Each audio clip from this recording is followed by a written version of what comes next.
Good morning everybody. ये हमारी एक नई बुक है, मास्टरिंग एथिक्स इन 29 डेज। पहले हमने जूलॉजी में बुक निकाली थी, अभी रिसेंटली हमने एक बुक निकाली है, मास्टरिंग एथिक्स इन 29 डेज। इसमें किया क्या है, हमने जो आपका सिलेबस है, एथिक्स का जो सिलेबस है, उसको 10 पार्ट्स में 10 चैप्टर्स में डिवाइड कर दिया है। ठीक है, ये पूरा सिलेबस 10 पार्ट्स में डिवाइड कर दिया है। और क्या होता है कि इन चैप्टर्स के बेस, जैसे आपके जितने भी पीवाईक्यू अभी तक आए हैं, जितने ही, उसको थीम वाइज करके हमने इस चैप्टर्स में रख दिया। एग्जांपल के लिए समझिए, डायमेंशन ऑफ एथिक्स में जो क्वेश्चन आया हुआ है, मोरल चेन, ये मतलब थॉट बिलीफ एक्शन वाला जो क्वेश्चन आया है, इन्वायरमेंट ग्रीड से रिलेटेड है। ये इस तरह से जितने भी टॉपिक्स हैं उनको एक ही जगह पे रख दिया गया। इसमें आंसर्स तो दिया है, बहुत डेप्थ में दिया है, मतलब इसमें ऐसा सुपरफिशियल आंसर नहीं है। इसमें थ्योरी भी होगा, एग्जाम्पल भी होगा, सब एक ही जगह पे होगा। तो हमारे लिए क्या होता है कि हम जब इस बुक को बना रहे थे या जब हम प्रिपरेशन कर रहे थे, तो एक समस्या आती थी, हमको टॉपिक्स तो पता चल जाते थे कि ये पढ़ना है। एग्जाम्पल के लिए सपोज करके नॉर्मेटिव एथिक्स पढ़ना है, या कैरेक्टर या वर्चू एथिक्स पढ़ना है। बेसिकली हम इसके बारे में तो समझ लेते थे क्या होता है, बट प्रॉब्लम क्या है कि यूपीएससी आपसे जो क्वेश्चन पूछता है वो अप्लाइड बेस्ड पूछता है, वो कॉमन लाइफ में उसके एग्जाम्पल के पार्ट से पूछता है। ठीक है, तो ये समस्या क्या होती है कि इसके वजह से आपने देखा होगा कि आपने एक एग्जाम्पल्स की एक सीट बना के रखी होगी, ठीक है, जिसको बना रखा होगा और आपने माइंड में सोच रखा इसको अलग अलग से, मगर कंटेक्स्ट बेस्ड एग्जाम्पल आपके पास नहीं होते जनरली। तो इस बुक में क्या है कि हमने क्या है कि जितने भी थीम्स हैं बेसिकली, जैसे अनजस्ट या अनजस्ट में मोरलिटी, इस तरह का जितने भी कंसेप्ट हैं, या माइंडलेस, ये अभी टॉपिक्स जो है इसमें, उसके बेस पे एग्जाम्पल है, वहीं पे किस तरह से उसको यूज करना है, ये सारी चीजें एक ही जगह पे हैं। एग्जाम्पल के लिए समझिए, जैसे अब जितना कोई कंफ्लिक्ट ऑफ इंटरेस्ट का जो क्वेश्चन है, या चैलेंज ऑफ डिजिटलाइजेशन है, या डिवोशन ड्यूटी है, एजुकेशन से रिलेटेड जितने टॉपिक हैं, मीन्स वर्सेस एंड्स डिबेट है, ये सारे डिबेट जो है, इनके सारे जितने भी क्वेश्चंस हैं और उसके जो एग्जांपल्स हैं, वो सारे एक ही जगह पे हैं। और ये इस तरह से भी दिया गया है, कुछ टॉपिक्स इतना डिटेल में दिया है ताकि उस टॉपिक्स को आप ए से भी लिख सकें। जैसे एजुकेशन आपका टॉपिक जो है, इस पे ए से आ सकता है। उसी तरह से एक क्वेश्चन क्या है, ये अनजस्ट एंड जस्ट मोरालिटी वाला जो क्वेश्चन एक बार आया हुआ है, मोरालिटी कस्टमरी मोरालिटी से रिलेटेड, ये बेसिकली आपका क्वेश्चन ऑलरेडी ऐसे में आया हुआ है। तो इस तरह से चीजों को क्या किया है, जिसकी जरूरत है उसको डिटेल में भी दिया गया है, और जहां आंसर लिखने की बात है वहां पे एग्जाम्पल के फॉर्म में एक कॉमन लाइफ से रिलेट करके दिया है, वहां पे थ्योरी और ये सारी चीजें दी गई हैं। ठीक है, ये सारा ही चैप्टर को दिखा दी। ये बुक अगर आपको किसी को चाहिए, अमेजन से ले सकता है, या फिर हमारी वेबसाइट जो है वो askdepot.com, और ओल्ड राजेंद्र नगर की लगभग सारी शॉप में ये बुक अवेलेबल है। ठीक है, तो आज हम बेसिकली डिस्कस करते हैं जो पहला चैप्टर है, उसका जो पहला क्वेश्चन है, डायमेंशन ऑफ एथिक्स, और इस पे कैसे क्वेश्चन आया और कैसे हम डील करेंगे अभी देखते हैं। तो जो पहला चैप्टर है बुक में, ethics ethics and human interface, essence of dimension of consequence of ethics, इतना सिलेबस फर्स्ट चैप्टर में रख के आएगा, और इससे रिलेटेड जितने क्वेश्चन है इसी चैप्टर में। इसमें जो पहला क्वेश्चन है वो क्वेश्चन है, ethics compasses several dimensions that are crucial in guiding individual and organization towards morally responsible behavior. Examine the key dimensions of ethics that influence human action and discuss how these actions reshape ethical decision making. मतलब ये question जो है, ये book में जिस तरह से answer दिया है कि किस तरह से ये होगा, एक फ्लो चार्ट भी दिया होगा और ये डिटेल में डिस्क्रिप्शन भी दिया है। उसके साथ बुक में क्या है, जैसे क्या होता है कि बहुत से टॉपिक्स क्या होते हैं, इस साल पूछे गए, आगे वो किसी साल पूछे जाएंगे, तो उस तरह के थीम्स को क्या है कि एसोसिएटेड लर्निंग में इसको वहां पे दे दिया गया है, कि एसोसिएटेड लर्निंग के दे दिया गया। तो आंसर के साथ साथ डिटेल डिस्क्रिप्शन की एसोसिएटेड लर्निंग में भी है, जहां ज्यादा जरूरत पड़ी है। ठीक है, तो अब इस ध्यान से समझिए, ये जो क्वेश्चन है, ये पूरा ही डिस्क्रिप्शन है। ये जो क्वेश्चन है बेसिकली, एथिक्स एम्पासेस सेवरल डायमेंशन, मतलब ये है इसमें कि डायमेंशन ऑफ एथिक्स जो है, अभी तक आपने डायमेंशन ऑफ एथिक्स पढ़ लिया है। डायमेंशन ऑफ एथिक्स को इन्होंने कॉमन लाइफ से जोड़ दिया है, मतलब ह्यूमन एक्शन से रिलेट कर दिया है। अब एग्जाम्पल के लिए समझिए, ये क्वेश्चन थ्योरी का है, मगर जब आप केस स्टडी लिखते हैं तो अक्सर टीचर कहते हैं कि आप अपनी जो एथिक्स की थ्योरी है उसको आप इंटर रिलेट करिए। थ्योरी को कहां करेंगे आप? इंटर रिलेट करेंगे केस स्टडी में, के आर्गुमेंट में। मगर प्रॉब्लम है कि जब हम लोग जब पढ़ाई करते थे तो सबसे बड़ा प्रॉब्लम आता है कि हम जो एथिकल थ्योरी पढ़ते हैं वो बेसिकली क्या होता है कि हम थ्योरी जान लेते हैं, बट उसके साथ में जो कॉमन लाइफ के एग्जाम्पल हैं, जैसे तुमने चोरी क्यों की, एग्जाम में चीट क्यों किया, बाइक को हमने क्यों गलत रास्ते में चलते हैं, क्यों ओवरटेकिंग करते हैं, ठीक है, इस तरह की सारी चीजें, मर्डर या जो भी मतलब जो ब्राइबरी है या बुल का डैम का है, इससे कभी रिलेट करके इस तरह के टॉपिक्स का जो डिस्कशन है वो कहीं मिलता नहीं है। तो प्रॉब्लम क्या होता है कि जब हम इनिशियल स्टेज में जब तक बहुत मेहनत नहीं किए होते हैं तो केस स्टडी जब स्टार्ट करते हैं तो इस तरह के आर्गुमेंट को हम दे नहीं पाते। एग्जाम्पल के लिए समझिए, किसी ने आजकल सिविक ड्यूटी का बहुत सा चल रहा है कि कूड़ा यहीं फेंक देते हैं ट्रेन में, मतलब यूरिन करने का ओपन, ये सारा टॉपिक अक्सर न्यूज में चलता है। इसी में आपका केस स्टडी आ जाएगा। मगर अगर आपसे बोला जाए कि इंट्रोडक्शन अगर आपको एथिकल थ्योरी से स्टार्ट करना है तो प्रॉब्लम क्या है कि कहीं भी कोई ऐसी बुक नहीं है जिसमें इस तरह से इंटर रिलेट करके दिया हो। तो आपको ये जो केस स्टडी में आर्गुमेंट है थ्योरेटिकल, जो मतलब फिलोसॉफिकल और ये जो नॉर्मेटिव, डिस्क्रिप्टिव और मेटा एथिक्स या अप्लाइड एथिक्स का इंटरैक्शन है वो बेसिकली गैप होता है। ठीक है, तो हम इस तरह के टॉपिक्स को इसी तरह से डील करेंगे। तो आज हम डील करते हैं बेसिकली क्या, dimension of ethics and it's human action. ठीक है, इस आंसर को हम डिटेल में बुक में भी दिया गया है, मगर हम देखते हैं कि इसको डील कैसे करते हैं कॉमन लाइफ के एग्जांपल से। तो ये एक छोटा सा इंट्रोडक्शन ये बुक में दिया है, इस तरह से भी देख सकते हैं। किसी भी एग्जांपल जो हम अभी डिस्कस करेंगे उसमें किसी भी एक एग्जांपल से आप इंट्रोडक्शन लिख सकते हैं। ठीक है, आइए आगे। अब ये नॉर्मेटिव एथिक्स जो है बेसिकली ये आपको डिस्क्राइब करता है क्या सही है क्या गलत, वो डायरेक्टली बता देता है। जैसे क्या है, ऑनेस्टी और लाइन सही है या गलत है वो क्लियरली आपको बताता है। फेयरनेस इन डेली लाइफ, मतलब कोई बच्चा है किसी टॉय के लिए फाइट कर रहा है, सपोज के लिए कोई चाइल्ड है, ठीक है, चाइल्ड है वो टॉय के लिए फाइट कर रहा है, तो आप क्या करेंगे, जाके उन दोनों के बीच में सुलह कराएंगे और चीजों को इक्वली बोल देंगे कि बेटा 1 घंटे तुम खेलो 1 घंटे तुम खेलो।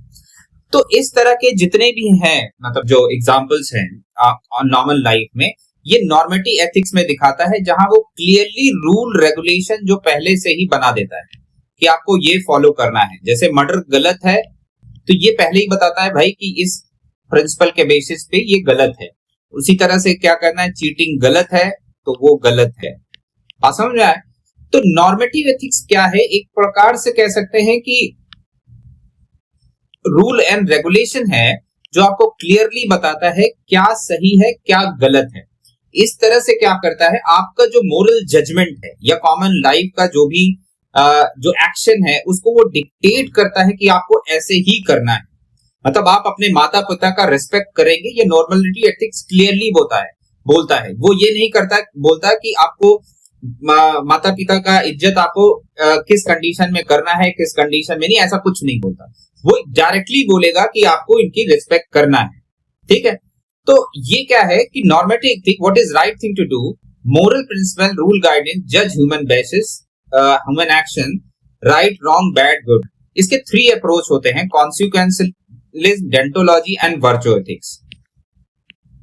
आप समझिए कि कॉन्सिक्वेंस का मतलब होता है कि जब आप एंड को पहले समझें, सपोज करिए आप यूपीएससी की तैयारी कर, ठीक है, तो आप 4 से 5 साल या जितना भी टाइम आप जो लगा रहे हैं वो इसलिए ही लगा रहे हैं कि इसका कॉन्सिक्वेंस ऐसा होगा कि मेरी जिंदगी जो भी चल रही है, मतलब हम एक कॉमन मिडिल क्लास से फैमिली से आएंगे और हमारा जो लाइफ है अचानक से हमारी सोसाइटी में power position, money related position, या कह सकते हैं डिसीजन मेकिंग पोजीशन, और अल्टीमेटली आप अपनी फैमिली के साथ साथ अपने खुद के स्टेटस को चेंज करने का, ठीक है, ये एक कह सकते हैं कि एक तरीका है कि इन 4-5 साल पढ़ाई करके मेहनत कर देंगे, इससे हमारा ये सारा स्ट्रक्चर चेंज हो जाएगा। सोशल स्ट्रक्चर जहां पे आपको अभी फील होता है कि हम पावरलेस कंडीशन पे हैं, मनी स्ट्रक्चर जहां हमें लगता था कि हम कंपैरेटिवली अगर आप रिलेटिव टर्म में देखें तो उतना एफ्लुएंट कंडीशन में नहीं है। और जितना भी एक इन्फ्लुएंसिंग मतलब कैरेक्टरिस्टिक है, अचानक से एक हमारी जनरेशन चेंज हो जाएगी। वो जो एक होप है, वो जो कॉन्सिक्वेंस है, उसके वजह से हम क्या कर रहे हैं, एक इतनी बड़ी भीड़ हमारी यूपीएससी में तैयारी करने को आ गई है ना।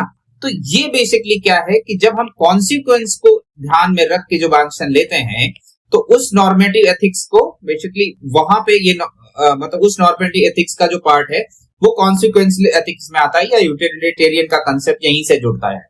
तो जैसे क्वेश्चन के लिए समझिए, पर्सनल लाइफ में ये कैसे करता है, you avoid a harsh word with the parents. मतलब आप जो आपके पेरेंट्स हैं उनके साथ क्या करते हैं, बहुत ज्यादा मतलब बहुत ही ज्यादा रूड वे में आप बात नहीं करते, क्योंकि ये आपको इसने क्लियरली बता दिया है कि इससे अल्टीमेटली एंड क्या होगा कि आप एंड ये होगा कि आपका मेंटल जो पीस है वो जाएगा, जो आपका रिलेशनशिप है वो जाएगा, डिपेंडेंसी का स्ट्रक्चर जो है वो भी गड़बड़ होगा।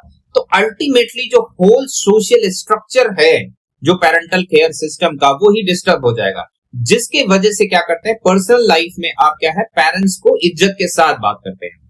उसी तरह से you do not speak a lie due to the consequence, क्योंकि आप ये लाई आपको ये बताता है कि अगर आप लाई करेंगे, सपोज करिए अपने रिश्तों में झूठ बोलते हैं, तो अगर वो पकड़ा जाएगा तो कैसा कंडीशन होगा, पेरेंट्स से बोलेंगे तो क्या कंडीशन होगा। तो इसके कॉन्सिक्वेंसेस क्या है और इसके रिपरकशन क्या है, ये ऐसे हैं कि जिसे हम पहले से प्रिडिक्ट नहीं कर सकते। तो जिसके वजह से ये वाली एथिक्स बोलती है कि भाई आप झूठ बोलो ही मत, डोंट लाई, बोलो ही मत, क्योंकि जिस चीज का कॉन्सिक्वेंस बहुत ज्यादा रिपरकशन ज्यादा हो सकते हैं, इससे अवॉइड करना चाहिए। तो पर्सनल लाइफ कंडीशन में है।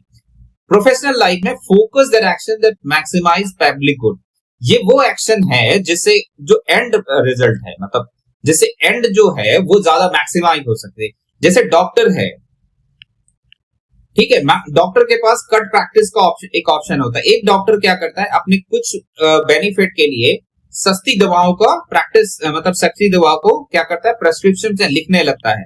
मगर उससे क्या होता है कि अभी जैसे राजस्थान में जैसे क्या हुआ, डेथ हो गया, ठीक है, बहुत से लोगों का वो कफ सिरप में डेथ हो गया।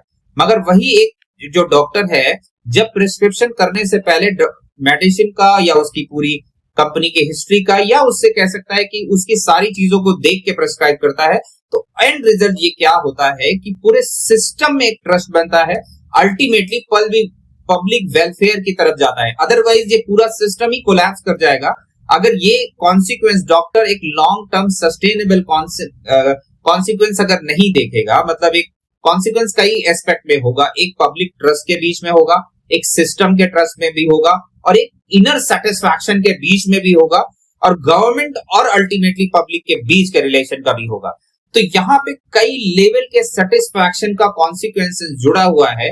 इसी तरह से लॉयर की जो सर्विस में भी है, उसी तरह से डिस्ट्रिक्ट कलेक्टर की सर्विस में है। तो ये जो कॉन्सिक्वेंस है, अगर इसी तरह से ये मतलब कॉन्सिक्वेंस लार्जर कंटेक्स्ट में कॉन्सिक्वेंस देख के जब आप काम करते हैं, उस कंडीशन में क्या होता है, जो आपका वर्क है वो ज्यादा बेटर होता है। तो ये जो नॉर्मेटिव एथिक्स है, ये आपको बोलता है कि भाई ये कॉन्सिक्वेंस के हिसाब से आपको ये वाला काम इस तरह से करना चाहिए। तो नॉर्मेटिव एथिक इस तरह से ह्यूमन एक्शन को गाइड करता है। बाकी और कॉमन एग्जांपल अगर देखें तो आजकल आप देख रहे होंगे कि बहुत से लोग अपनी इंडिविजुअल कार न चला के वो कार पूल करना स्टार्ट कर देते हैं। ठीक है, वो मतलब एक कार होती है जिसमें सब लोग बैठ के जाते हैं। तो इसका कई फायदा है। कुछ लोग बोलेंगे एनवायरनमेंट से फायदा है, कुछ लोग बोलते हैं कि सबके साथ जाते हैं कि ह्यूमन बॉन्डिंग होता है, और कुछ लोग बोलेंगे क्योंकि हमारा कॉस्ट का रिलेशन होता है। ठीक है, तो एक तरह से कंपनी भी प्रोवाइड करती है। वो सारी चीजें अगर देख के देखें तो इंडिविजुअल बहुत से लोगों ने अपनी कार ना इस्तेमाल करके कार पूल को करना स्टार्ट किया है, क्योंकि इसमें कॉन्सिक्वेंस अगर आप देखें तो ड्राइविंग एलोन से ज्यादा बेटर है। मगर कुछ लोग आके आपको बोलेंगे कि ड्राइविंग एलोन मेरे लिए ज्यादा बेटर है, सेफर है, हम टाइम से पहुंच जा सकते हैं। तो दोनों के अपने कॉन्सिक्वेंस है, अपनी टाइम और लॉजिक्स हैं। मगर अल्टीमेटली जो भी लॉजिक आप देख रहे हैं, तो वहां पे आपको ये जो कॉन्सिक्वेंस एथिक्स है आपके अल्टीमेट एक्शन को क्या कर रहा है, डिसाइड कर रहा है। चूजिंग ए टेस्ट, अगर डॉक्टर सपोज करिए आपको किसी को ड्रिंकिंग एल्कोहल की हैबिट है, और इनिशियल स्टेज में उसको सिरोसिस हो रखा है, लीवर डैमेज है सपोज करिए, अगर डॉक्टर उसको क्लियरली नहीं बताता है कि भाई अगर आप ये अल्कोहल नहीं छोड़ेंगे तो आपका क्या पूरा किडनी डैमेज हो सकता है और आपका लाइफ कभी भी एंड हो सकता है। तो अगर ये ट्रुथ डॉक्टर अगर सपोज करिए क्लियरली नहीं बताएगा तो ये जो पेशेंट है जो एडिक्टेड है ये अभी जितना स्पीड से पी रहा था ये कंटिन्यू रखेगा और जो लाइफ है वो पूरी तरह से एंड हो सकती है। तो ये जो लाई है मतलब ये जो ट्रुथ है ये पेनफुल ट्रुथ है उसके लिए, मगर बताना इसलिए जरूरी है क्योंकि उससे जो कॉन्सिक्वेंस है वो ज्यादा बेटर होगा। दैट इज व्हाट इस तरह से क्या है कॉन्सिक्वेंस एथिक्स क्या है हमारे ह्यूमन एक्शन को अफेक्ट करता है। ठीक उसी तरह से boss approving work from home, मतलब आप इसका कहने का है कि अब बहुत से जो से लोग हैं, सपोज करिए मेरी एक कंपनी है, ठीक है, तो मेरे को क्या है कि हमें बहुत सा काम क्या है कि हमारे पास इतना बड़ा ऑफिस नहीं है, तो हमारे पास एक अपॉर्चुनिटी है कि सारे लोगों को उसी छोटी सी ऑफिस में इन ह्यूमन एनवायरनमेंट में लेके आके काम कराएं, या फिर सारे बंदों को ये बोल दें कि आप अपने घर से काम करिए और एक इफिशिएंसी से काम करके दें। तो अगर बॉस या कोई भी कंपनी इस चीज को अलाउ कर रही है, इसका मतलब है कि वर्क फ्रॉम होम से उसका जो क्या है कॉस्ट जो है, इफिशियंसी जो है और जो मैनेजमेंट का जो इफेक्ट है, ये सारा चीज अगर बेनिफिशियल एस्पेक्ट में है तो वो क्या करेगा वर्क फ्रॉम होम पे अलाउ कर देगा। ठीक है, तो ये एक कंसेप्ट है किस तरह से consequence ethics normal human life में इफेक्ट करता है हमारे और आपके पर्सनल डिसीजन में। उसी तरह से अब आते हैं डेंटोलॉजी में। अब ये जो डेंटोलॉजी एथिक्स है जो नॉर्मेटिव एथिक्स का पार्ट है, ये बोलता है क्या कि चीटिंग, लाइंग, हॉनेस्टी, ये सारी जो जितनी भी चीजें हैं ये यूनिवर्सली ट्रूथ है। इसको आपको हर कंडीशन में करना है, भले ही आपका फायदा है या नुकसान है उससे कोई मतलब नहीं है। मतलब जो कैटेगरी इंपोरेटिव वाला जो कंसेप्ट है वो यहाँ पे लगता है कि आपको इस तरह से काम करना है कि मतलब अल्टीमेटली वो यूनिवर्सली फॉलो हो सके। तो मतलब आप सपोज करिए आप चीट कर रहे हैं तो क्या ये हर जगह पे यूनिवर्सली फॉलो कर सकेंगे? आप एक रिश्ते में कर रहे हैं, दूसरी रिश्ते में कर रहे हैं, ये क्या ये हर रिश्ते में ऐसा कर पाएंगे? नहीं कर पाएंगे, क्योंकि जिस दिन भी ऐसा आप करेंगे इमोशनली आप क्या होंगे 2-3 तरह से बैक डाउन हो जाएगा। क्योंकि ह्यूमन का जो हार्मोन सिस्टम है या बायोकेमिकल सिस्टम है वो इमोशनल कनेक्शन के वजह से ही क्या होता है सिस्टमेटिकली मैनर से चलता है। तो अगर चीट क्या है, इन जो चीट जो कंसेप्ट है वो क्या होगा आपके पूरे न्यूरो केमिकल एनालिसिस को ब्रेक डाउन कर देगा।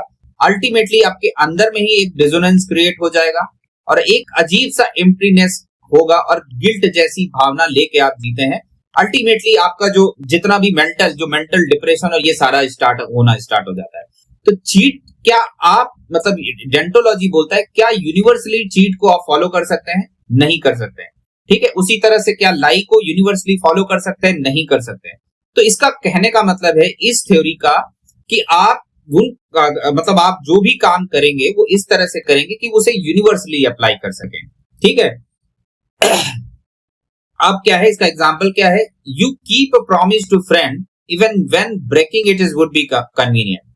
मतलब सपोज करिए कि आपने कोई वादा किया है किसी से कि हम आपको इस टाइमिंग पे मिलेंगे, मगर आपको क्या हो रहा है कि अगर इस टाइम पे मिलेंगे सपोज करिए 11 PM पे और आप उस पे नहीं मिलके, क्योंकि आपको पता चल रहा है कि 11 PM पे मुझे ये वाला बिजनेस करना है, यहाँ पे इतना फायदा मुझे हो जाएगा। ठीक है, तो आप यहाँ पे ना जाके यहाँ पे कर रहे हैं, यहाँ पे क्योंकि फायदा हो रहा है। तो ये आप नहीं कर सकते डेंटोलॉजी हितक से, क्योंकि आपने एक प्रॉमिस किया है, एक ट्रस्ट बेस्ड सिस्टम बनाया हुआ है ना।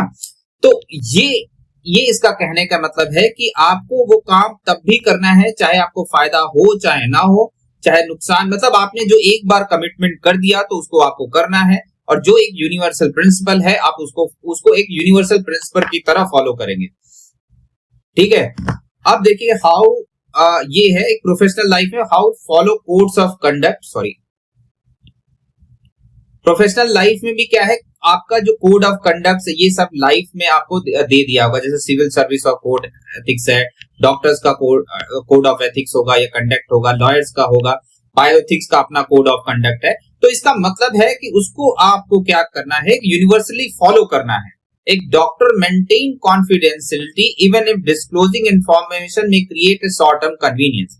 मतलब आप सोचिए, डॉक्टर अगर डॉक्टर का अपना एक कोड ऑफ कंडक्ट है कि उसकी कॉन्फिडेंसली है, जो उसके पेशेंट की कॉन्फिडेंसी है, उसकी जो मेडिकल हेल्थ की रिपोर्ट है, उसका कॉन्फिडेंसली मेंटेन करके रखना है। अगर सोचिए किसी फायदे के लिए, क्योंकि आज डाटा एक ऑयल है, अगर उसको बेचना शुरू कर दे इंश्योरेंस कंपनी या किसी को भी, उसको फायदा तो हो सकता है, मगर पूरा सिस्टम क्रम्बल कर जाएगा। बात समझे? तो डॉक्टर एक को इस तरह से डेवलप करना होता है कि उसके अंदर एक ड्यूटी बेस्ड कंसेप्ट हो उसके माइंड के अंदर कि ये करना ही गलत है, चाहे वो उसका फायदा हो, चाहे नुकसान हो, चाहे कुछ भी हो, मगर उस चीज को उसको मेंटेन करना है। तो डेंटोलॉजी एथिक्स बेसिकली इसी से रिलेटेड है। इसके कुछ एग्जांपल और देखते हैं।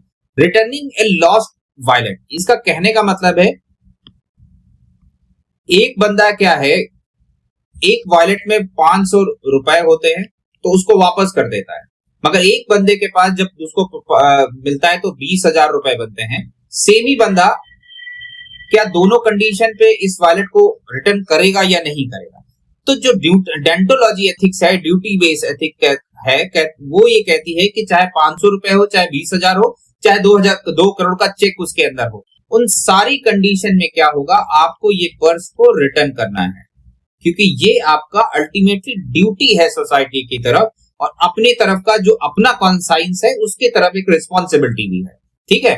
A teacher checking paper honestly, मतलब एक टीचर है, मतलब नॉर्मल कंडीशन में तो अच्छे से पेपर चेक करता है, मगर उसको कहीं से रिकमेंडेशन आ गया सपोज करिए, ठीक है, या फिर उसको किसी ने कोई पैसे दे दिए, या उस कंडीशन में वो कॉपी कैसे चेक करता है।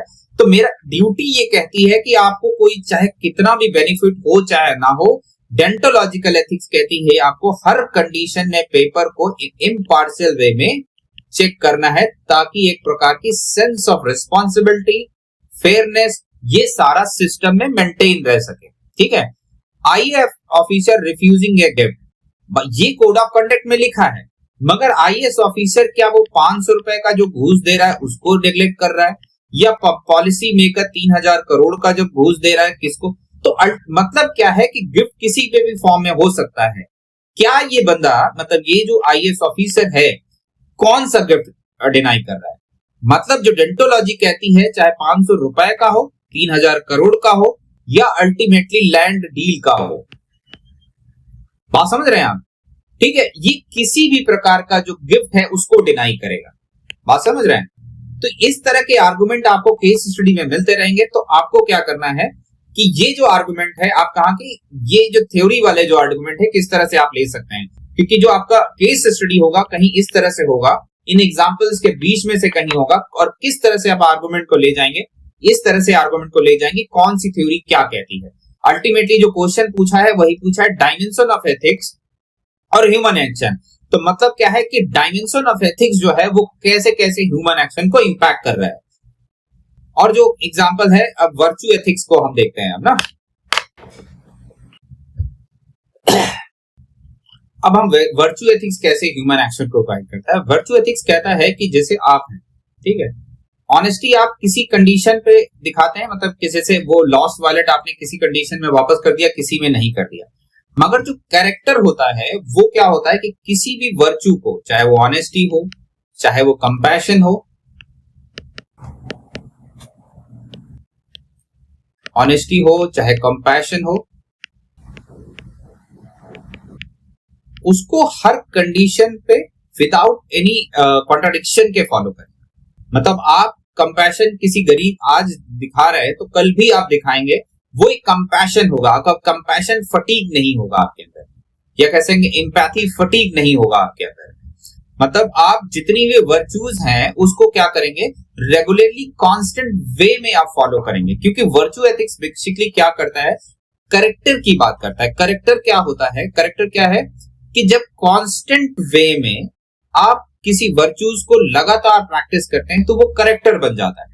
इसलिए जब भी आप ध्यान से देखेंगे, जब आप किसी इन्फ्लुएंशियल पर्सन को बोलते हैं कि इसको कैरेक्टर बेस्ड होना चाहिए, जैसे आपके क्वेश्चन आता है एडवर्टाइजमेंट जो है, जो इन्फ्लुएंसर लोग हैं जो इस तरह के एडवर्टाइजमेंट में उनको नहीं इन्वॉल्व होना चाहिए, अल्कोहल हो गया, टोबैको का, क्योंकि क्या होता है कि आप ये मानते हैं कि इनका जो कैरेक्टर है वो एक प्रकार से वर्चुअस कैरेक्टर है, जो ये कर रहे हैं वो सही चीज है। तो इस वजह से क्या होता है कि इसलिए एथिकल क्वेश्चन इराइज होता है, इनके कैरेक्टर पे क्वेश्चन आता है, इनकी जो इम्पैथी कंपैशन या इनके जो भी लॉजिक्स हैं, इनके पूरे उस पे कंसाइंस में क्वेश्चन उड़ जाता है कि क्या वो सही है या गलत है। मतलब क्या है कि अगर आप कॉन्स्टेंटली किसी एक जगह पे सही है तो दूसरी जगह पे जब गलत होते हैं तो आपके कैरेक्टर को वो सही नहीं माना जाता।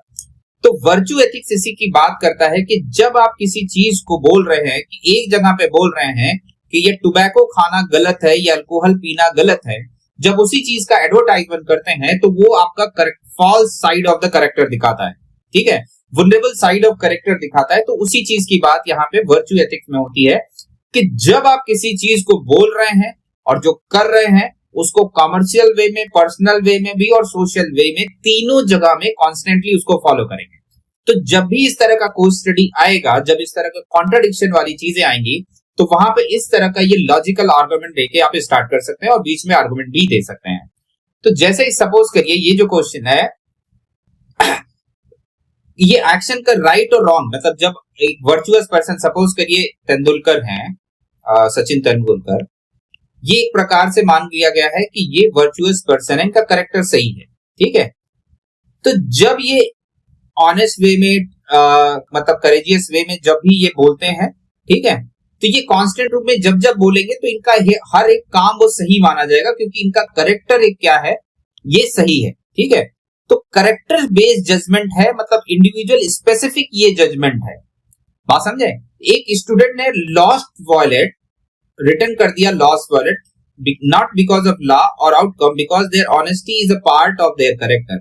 मतलब अगर आप हैं को सोच के देखिए, आपने एक वॉलेट पाया है और उसको रिटर्न कर दिया, इसलिए नहीं कि पकड़े जाएंगे तो कूटे जाएंगे या कोई लॉ हमें पनिश करेगा या कुछ और उसका आउटकम होगा कि हम उसको पर्स दे देंगे क्योंकि उसमें डॉक्यूमेंट थे तो वो रिटर्न में हमें 2-4 हजार रुपए गिफ्ट दे देगा।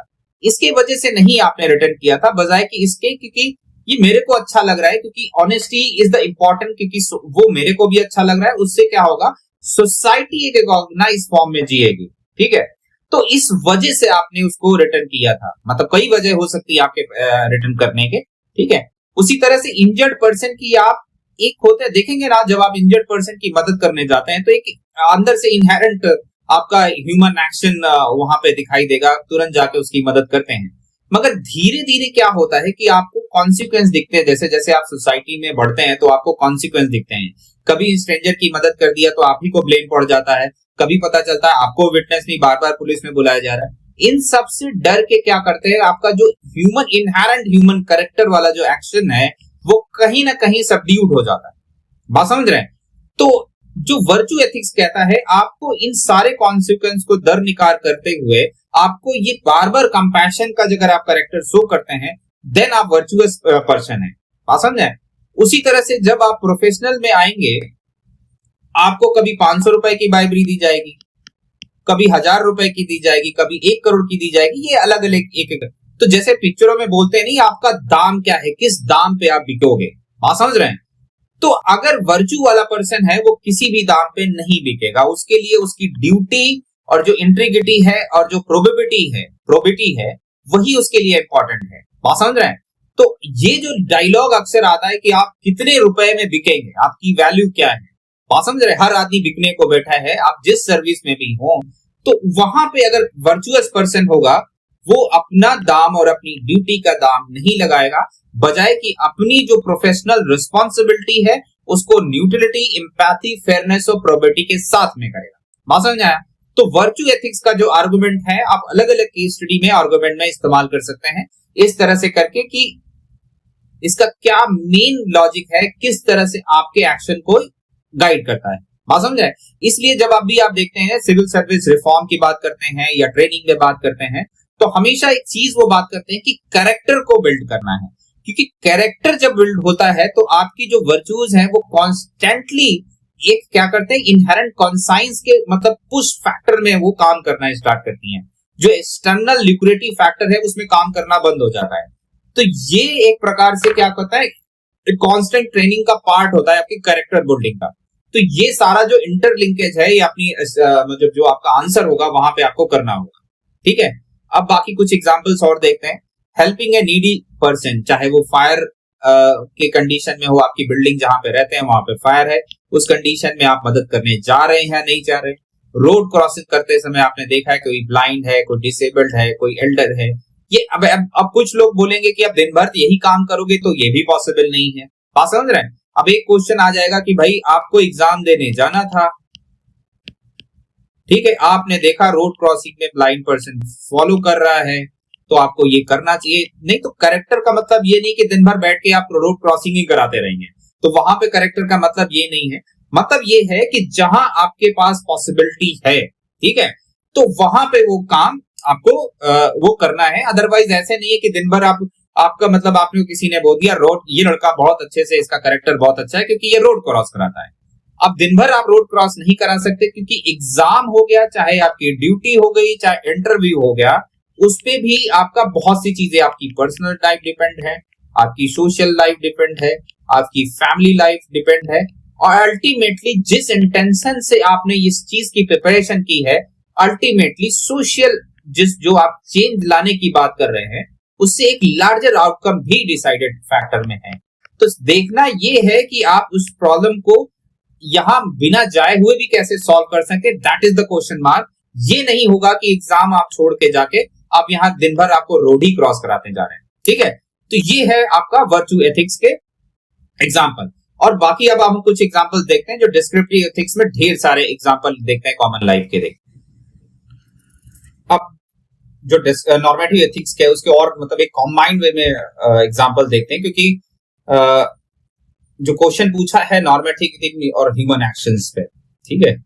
अब आइए, not shouting parents during argument, मतलब आपके पेरेंट्स सपोज करिए मतलब आर्गुमेंट रहता है किसी बात पे, तो आप उनसे क्या करते हैं कि मतलब आप उतना आर्गुमेंट नहीं करते हैं, ठीक है। ये एक प्रकार से एक रूल, मोरल रूल सेट कर दिया है आउट ऑफ रिस्पेक्ट में आप क्या करते हैं, कोई आर्गुमेंट वहां पे नहीं करते, ठीक।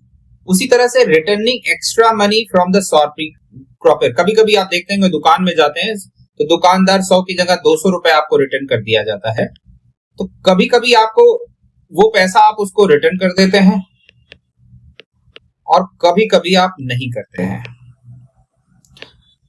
रिटर्न नहीं करते हैं, नो रिटर्न, ठीक। तो रिटर्न जब कर देते हैं तो एक हॉनेस्ट आपका क्या है, आपका जो ये नॉर्मेटिव डायरेक्टली बोलता है कि आपको कितना पैसा मिल गया है, इस तरह से उसका कोई बिना करते हुए 1 रुपए से जितना भी मिला हो वो आपको हर कंडीशन में इसको रिटर्न कर देना है, आपका ये बोलता है, ठीक है। नहीं करते हैं तो मतलब आप इस रूल को फॉलो नहीं करते, ठीक। Showing domestic work equally fairness and cooperation, ये जो क्वेश्चन है बेसिकली इसको थोड़ा डिटेल में समझते हैं। ये काफी डिबेट बढ़ गया है, वुमेन एम्पावरमेंट इक्वालिटी से रिलेटेड कंसेप्ट है ये बेसिकली। अब एक क्वेश्चन आता है कस्टमरी मोरालिटी का, मतलब आज जो चीज मोरल है वो क्या जरूरी नहीं है कि उससे पहले वो मोरल थी या नहीं थी, या मतलब कह सकते हैं पहले जो मोरल थी आज वो चीज मोरल है या नहीं है। ये कंसेप्ट उसी तरीके से है, बात समझिए। अगर आप ध्यान से समझे, एक मिनट रुकिए, इसको थोड़ा सा डिटेल में लेते हैं।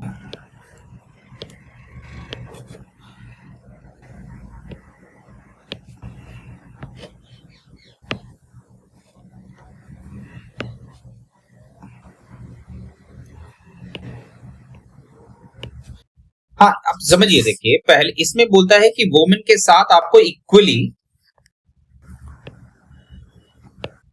वुमेन का जो वर्क है इक्वली शेयर करना है और कॉपरेशन शो करना है, ठीक है। ये एक आज मॉडर्न जमाने का आर्गुमेंट। मगर एक बात समझिए, ठीक है, अगर 1990 से पहले की बात करें तो जो मैन था वो लार्जली किसमें इन्वॉल्व था, मैनुअल वर्क में, ठीक है। चाहे वो कंस्ट्रक्शन से रिलेटेड हो, चाहे एग्रीकल्चर से रिलेटेड हो, या जितने भी जो ज्यादातर जो जॉब थी या लेबर था या अपॉर्चुनिटी है वो बेसिकली मैनुअल था। तो उसमें क्या हुआ है कि मेन जो है वो शाम को आते आते तक, मतलब सपोज करिए सुबह गया और शाम को आते आते तक वो फिजिकली पूरी तरह से थक जाता था, फिजिकली पूरी तरह से एग्जॉस्ट हो जाता था, तो वो घर के कामों में हाथ नहीं बटा पाता था। बात समझ आए? तो जो बहुत से लेडीज या वो लोग बोलते हैं कि पापा लोग ने कभी हाथ नहीं बढ़ाया, तो बेसिकली क्या है कि वो जो जनरेशन थी वो बेसिकली वहां मैनुअल लेबर आदमी के लिए इतना ज्यादा था कि वो उसके लिए ये सोच पाना कि घर जाके हम काम भी कर लेंगे, ये उसके लिए पॉसिबल नहीं था। बात समझ आया? तो अब ये कुछ लोग बोलेंगे कि वोमेन को अपॉर्चुनिटी नहीं दी काम करने के लिए, ये डैश डैश डैश। तो मेन बेसिकली प्रोटेक्टर की रोल में था वो, मतलब मेन बेसिकली क्या होता है, ऑलवेज प्रोटेक्टर का रोल प्ले करता है। तो वो बेसिकली सोचता है कि फीमेल को क्या है कि इस तरह से जो मीनियल जॉब्स हैं उसको बचा लेगा, ठीक है, इतना जो बाहर का जो एनवायरमेंट है उससे आप बचा के, मतलब वो घर के लिए काम के लिए सुटेबल कर दिया, और जो मेन है वो हैजर्डस वर्क के लिए वो बाहर जाता था। तो जिस तरह से एक सिस्टम इवॉल्व हुआ था कि जहां पे वोमेन घर का काम देखेंगी, मेन का देखेंगी। बात समझ आया? तो उसी तरह से अब मगर मॉडर्न एज में क्या है, सर्विस सेक्टर में जो काम कर रहे हैं या जॉब बेस्ड गवर्नमेंट सर्विस में जो काम कर रहे हैं, उन लोगों के लिए तो ठीक है भाई कि घर का काम दोनों लोग बराबर से इक्वली मैनेज कर लेते, वो वहां पे तो लॉजिक आज भी सही है। मगर आज भी अगर जो आदमी रिक्शा चलाता है या टेम्पो चलाता है या बहुत से ऐसे काम करता है जहां से दिन भर से वो सुबह शाम थक जाता है, अगर उसके लिए भी अगर यही आर्गुमेंट घर में चलने लगे कि भाई तुम रोटी नहीं बनाते हो, घर का काम सही से नहीं देखते हो, तो ये इलॉजिकल सा डिबेट है। बात समझ में आया? तो यहाँ पे बेसिकली आपको देखना पड़ेगा कि आपका पार्टनर क्या है और किस काम में इन्वॉल्व है, किस तरह से उसकी बॉडी का फिजिकल कंडीशन क्या है। तो ये दोनों को अगर देख के अगर आप इस चीज का डिसीजन लेंगे तो बेटर है। अदरवाइज ये जो फेयरली और कॉपरेशन बेसिकली जरूरी है, मगर बात ये है कि आप किस तरह की जॉब में है, किस तरह का काम का पैटर्न है। ये जो लॉजिक ऑफ आर्गुमेंट है बेसिकली कॉपरेशन और इक्वल शेयरिंग ऑफ होमवर्क, ये बेसिकली उनके लिए बहुत आसान है बोलना जो सर्विस सेक्टर में काम करते हैं। बात समझ में आया? ठीक है, ये उसके लिए मतलब आसान नहीं है जो मैन्युफैक्चरिंग सेक्टर या लेबर वर्क या कोई जो दुकान चलाता है, सुबह 8 बजे से चला जाता है 12 बजे शाम को आता है, ठीक है, या कोई रिक्शा चलाने वाला या टेम्पो चलाने वाला, ट्रक चलाने वाला, या मतलब इस तरह के जितने भी लोग हैं, ठीक है, ये कोयला की खादान में काम करने वाला, उसको अगर ये बोलोगे इक्वली शेयरिंग, अब आप बोलोगे वाइफ भी करती होगी, तो यही चीज समझने की दोनों को जरूरत है कि दोनों क्या उस कंडीशन पे है कि किस तरह से शेयरिंग कर सकते हैं। तो ये individual to individual, family to family, job to versus job के बेस्ड पे ये डिसाइड होगा। ठीक है, अगर आप इसको यूनिवर्सल रूल अगर सेट कर देंगे तो बेसिकली घर में, मतलब सच बता रहा हूं, झगड़ा ज्यादा होगा बजाय कि ये प्रॉब्लम सॉल्व होगा। ठीक है, तो ये टॉपिक है बेसिकली यहां से इस डिबेट को, तो डोमेस्टिक वर्क और शेयरिंग से रिलेटेड है। तो यहां पे जब भी आर्गुमेंट आएगा तो आपको ये दोनों को दिखाना है कि मैन किस जॉब में है, वोमेन किस जॉब में है, और क्या किस तरह का किसका क्या हैजर्डस काम है और किस तरह की कैसी रिस्पॉन्सिबिलिटी है। तो वो जॉब के पर्सपेक्टिव से आपको डिसीजन देना है, इंडिविजुअल टू इंडिविजुअल, डोमेस्टिक मतलब family to family, work to work. ठीक है, तो ये ज्यादा बेटर आंसर है बजाय कि डायरेक्टली बोल देना कि फेयरनेस एंड कॉपरेशन। ये थोड़ा सा अनजस्टिफाइड है, क्योंकि ये मतलब मैं अगर आपका मतलब आप सोचिए कि आप कोई रिक्शा चलाते हैं या टेम्पो चलाते हैं या कोई ट्रक साफ करते हैं या लेबर वर्क का खुदाई का काम करते हैं, अगर आपसे कोई बोल दे कि नहीं भाई इसके बाद शाम को आपको खाना भी बनाना है, ठीक है, तो बनाने को बेसिकली बनाएंगे, कॉपरेशन वुमेन के साथ कर सकते हैं। मगर अगर वुमेन आपकी काम नहीं करती है तब तो दोनों को आपस में साथ, ये फैमिली टू फैमिली, तो ये आर्गुमेंट बेसिकली बहुत ही बैलेंस वे में होना चाहिए बजाय कि डायरेक्टली बोल देना चाहिए नहीं मैन को ही काम करना है, ये वुमेन को ही ये काम करना है। कोई काम किसी का प्रायोरिटाइज नहीं है, बट एक फैमिली और जो जो रिश्ते होते हैं उनके बीच में वो उस कंडीशन को देखते हुए होते हैं जिस कंडीशन में वो हैं। एक लाइन नहीं खींच सकते कि आपको यही काम करना है। सपोर्टिंग ए डिप्रेसिंग फैन, मगर सपोज करिए अभी मेंस का रिजल्ट आया है, बहुत से लोग का सिलेक्शन हो गया है और नहीं होगा, और ये हर बार होगा कि 99% लोग बाहर हो जाएंगे, और ये हमेशा ही होगा।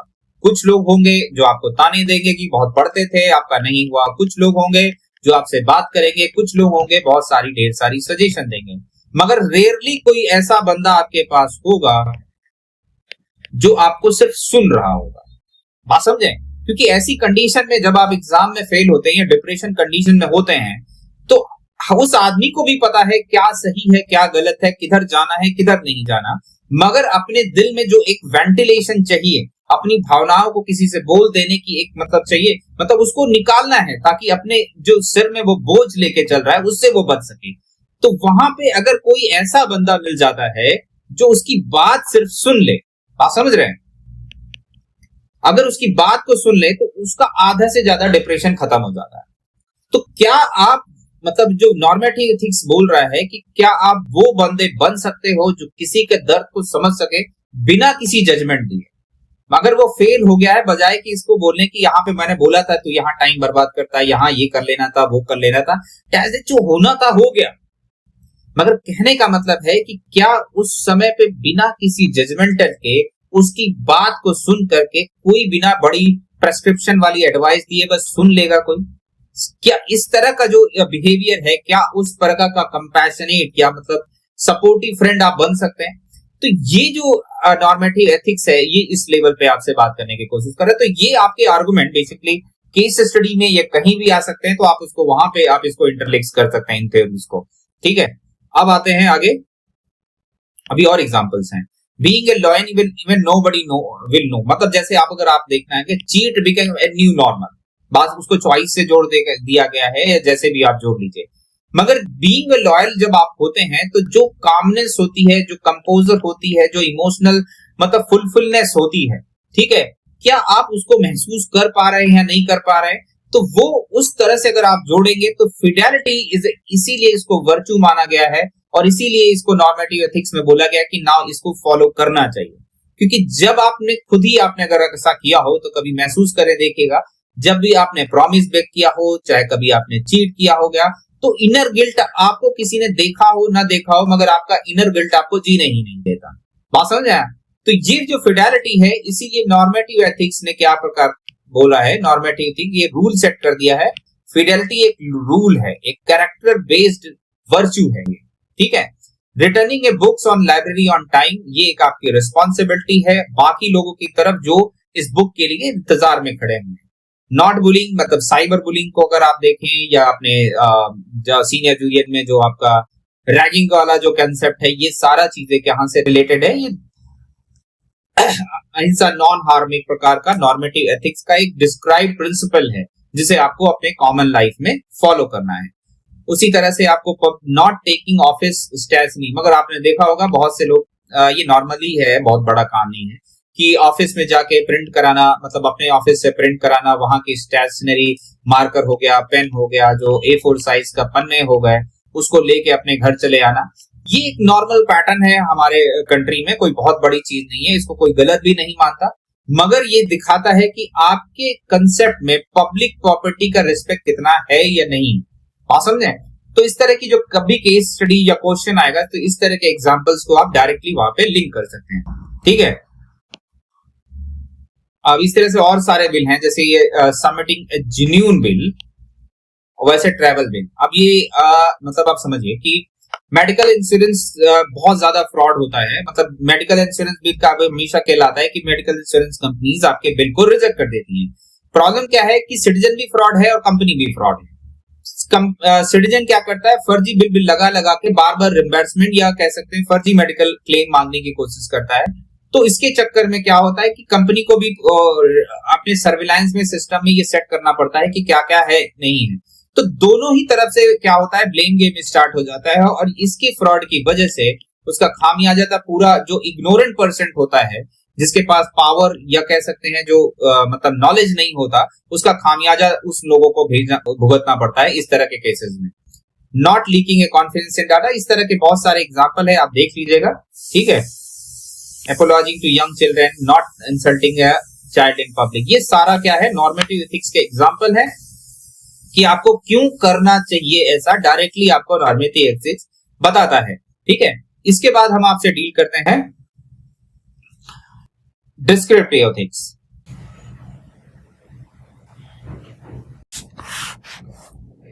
अब डिस्क्रिप्टिव एथिक्स के बारे में बात करते हैं। तो डिस्क्रिप्टिव एथिक्स बेसिकली होता क्या है?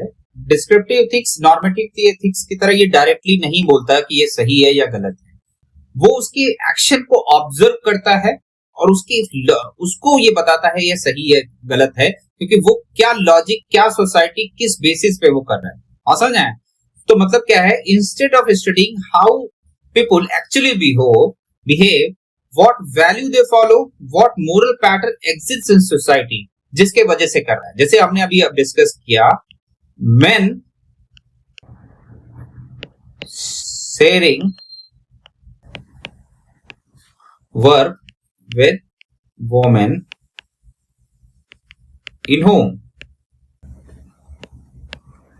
men not sharing work with women in whom। तो कहने का मतलब है कि नॉर्मेटिव एथिक्स इसको बोल देगा ये गलत है, इसको बोलेगा ये गलत है, आपको करना चाहिए। समझ आए? जबकि आपका जो डिस्क्रिप्टिव एथिक्स है वो ये देखेगा कि आप किस कल्चर पैटर्न में रखते हैं, आपकी अपनी रिस्पॉन्सिबिलिटी क्या है, आपका जब नहीं कर रहे हैं तो आपका माइंडसेट और लॉजिक क्या है। समझ आए? वो जो सोसाइटल रिलीजियस जो बिलीव है, ये सोसाइटी में जो पैटर्न है, उसकी वजह से आप काम कर रहे हैं या नहीं कर रहे हैं, ये उस चीज को देखेगा। समझ आया? तो ये सही और गलत से बजाय ये आपको क्या मतलब, आपका जो जिस सोसाइटी में है उसके पर्सपेक्टिव में वो देख के आपके एक्शन को राइट और रॉन्ग बोलेगा। ठीक है? अब आइए क्या है डेप्सकी ethics in personal life. People in India show strong family loyalty. आप समझ रहे हैं? आप स्ट्रॉन्ग फैमिली लॉयल्टी की वजह से टचिंग फीट जैंग, मतलब ये एक नॉर्मल सा कल्चर है स्ट्रॉन्ग फैमिली लॉयल्टी। वही आप दूसरे कल्चर में चले जाएंगे तो ऐसा नहीं होगा, तो वहां बोलेंगे अरे आपके माँ बाप लड़के सब साथ में रहते नहीं रहते। और इसी तरह से जैन का लोग अपनी ही वो सैक्रिफाइस करके खुद का डेथ कर देते हैं। तो कुछ लोग बोलेंगे ये आपका मर्डर है, मतलब सोशल क्राइम है या रिलीजियस मर्डर है। ये बात समझ रहे हैं? किसी दूसरी सोसाइटी में, जबकि उस सोसाइटी के पर्सपेक्टिव में देखेंगे तो उसका अपना एक सेल्फ बिलीव और एक रिचुअल है, कोई वो मर्डर नहीं है, एक सेल्फ सेक्रीफाइस है, ये अपना फेथ है, उस पर कोई बाहर का क्वेश्चन आके करेगा तो वो अलग पानी। तो यहाँ पे क्या है, कल्चर बेस्ड पे उसका जजमेंट है। क्रैकर इन दिवाली हम मतलब जो है दिवाली में हम जब जलाते हैं, ठीक है, तो पोल्यूशन होता है। आज से पहले पोल्यूशन नहीं होता था, आज होता है। या दिल्ली में मतलब इंडिया में लोग जलाते हैं, जबकि यूरोप में चले जाएंगे तो इसको बोलेंगे ये सही है या नहीं गलत है। तो बेसिकली क्या है, ये कल्चर बेस्ड सोसाइटी रिलीजियस और जो फैक्टर्स हैं उनको रिलेट करके जो चीज सही गलत है ये वहां से रिलेटेड है descriptive ethics. Caste based action जो है, आप जो किस तरह से एक कास्ट से दूसरे कास्ट के प्रति जो बिहेवियर करते हैं वो उसके पीछे का basically social factor, religious factor, आपके जो फैमिली टीचिंग है, जो एजुकेशन सिस्टम है, वो सारे का जो कंबाइंड इफेक्ट है उसको वो जज करने का कोशिश करेगा। उसी तरह से जो आप अलग अलग रिचुअल्स करते हैं, कुछ लोग मतलब बड़े बड़े कान छिदवा लेते हैं, कुछ लोग बोलेंगे सही है गलत है, कुछ लोग होंगे वहां कील अपने पीठ में लगा के उसको टांग देते हैं, जैसे एक रिचुअल है साउथ में। तो ये सारा जैसे ड्रेसिंग सेंस है, कुछ लोग को बोलेंगे साड़ी पहनते ही 5-6 मीटर लंबा साड़ी पहनते हैं, कुछ लोग बोलेंगे कि तुम सूट पहनते हो, कुछ लोग बोलेंगे कितना छोटा छोटा कपड़ा पहनते हो। तो बेसिकली क्या है, ये कल्चर, सोशल, रिलीजियस उस तरह के पर्टिकुलर एनवायरनमेंट की बात करता है कि आप ये जो एक्शन कर रहे हैं वो सही गलत, वो बेसिकली उस पर्टिकुलर एनवायरनमेंट से रिलेटेड है। ठीक है? हर आदमी अपना लॉजिक वहां पे देगा, उस तरह से ये चलता है। ठीक है? अब उसके आगे आइए, अब descriptive ethics in professional life.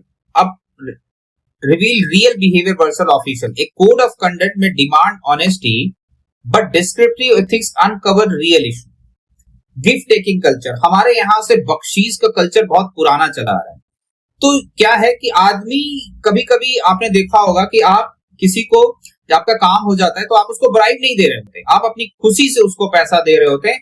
वो आदमी भी, जो आदमी जॉब पे होता है, तो वो भी आदमी सोचता है कि इस इंसान पे जहां रूल हम अप्लाई करेंगे तो उसको लगता है कि इसका हम गिफ्ट नहीं लगेंगे तो उसके मन को ठेस लगेगा।